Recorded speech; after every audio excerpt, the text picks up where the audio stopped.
हमारे साथ एके मिश्रा है, पॉलिटिकल एनालिस्ट है। शुक्रिया एके मिश्रा सर, आपने वक्त निकाला हमारे लिए। सबसे पहला, आपको क्या लगता है किस तरह के स्टैंड आउट पॉलिसी और प्रोमिसेस बीजेपी की तरफ से किया जा सकता है? किस तरह की झलक दिख सकती है इस मैनिफेस्टो में?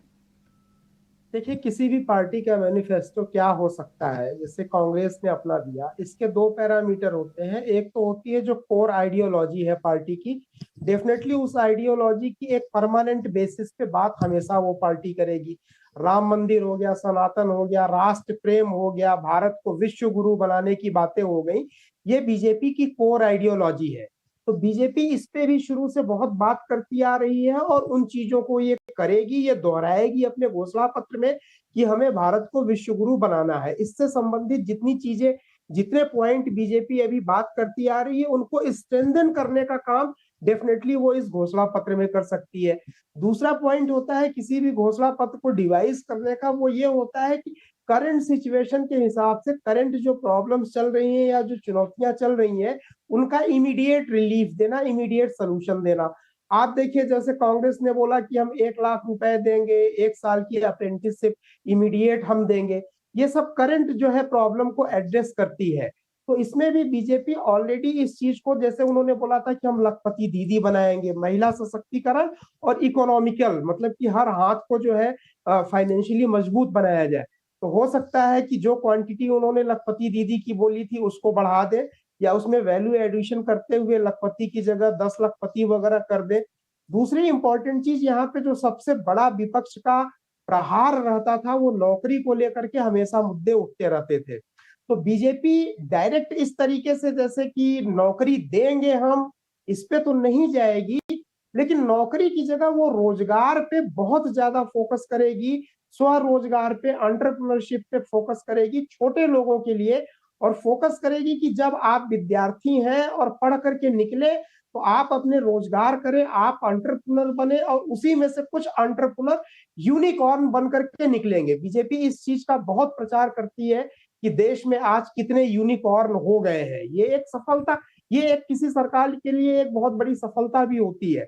तो रोजगार पे फोकस कम करते हुए बीजेपी कुछ इस तरीके से फोकस कर सकती है युवाओं के लिए कि हम आपको ऐसे सपोर्ट देंगे मॉनेटरी लोन वगैरह के मामले में, कि आप अपना बिजनेस शुरू करें।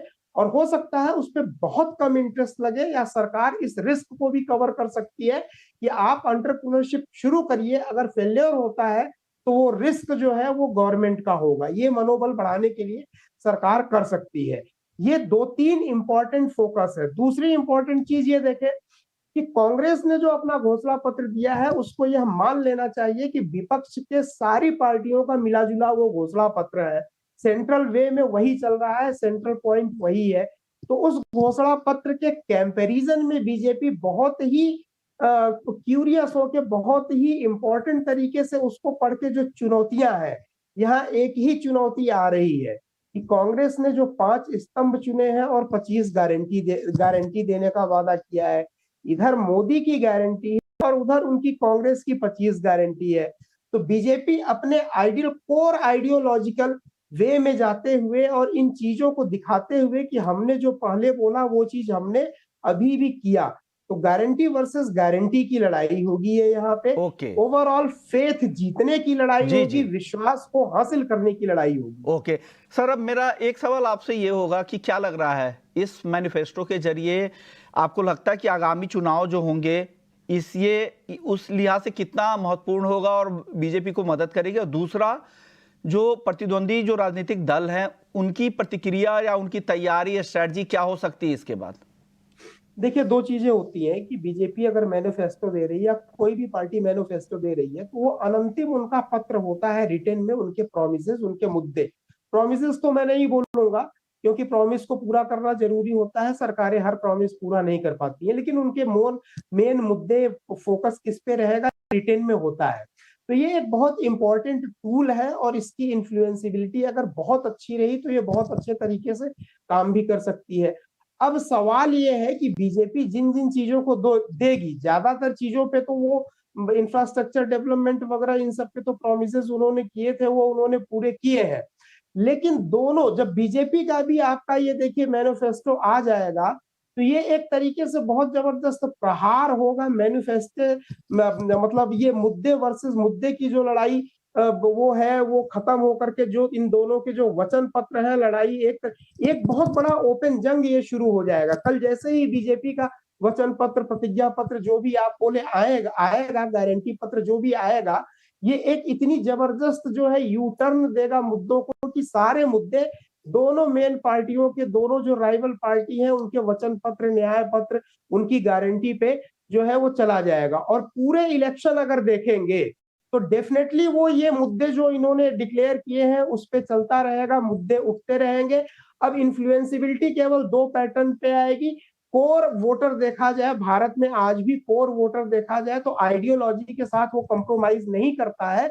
जो वोटर शिफ्ट होते हैं वो अपने करंट सिचुएशन, करंट प्रॉब्लम या चैलेंजेस के कारण शिफ्ट हो जाते हैं। जैसे अगर महंगाई कोई बहुत जबरदस्त है तो महंगाई से आदमी पीड़ित रहता है, उससे रिलीफ की अगर कोई बात करेगा तो डेफिनेटली वोटर उसके बारे में सोचना शुरू कर सकते हैं, अपना वोट भी वो उनको दे सकते हैं।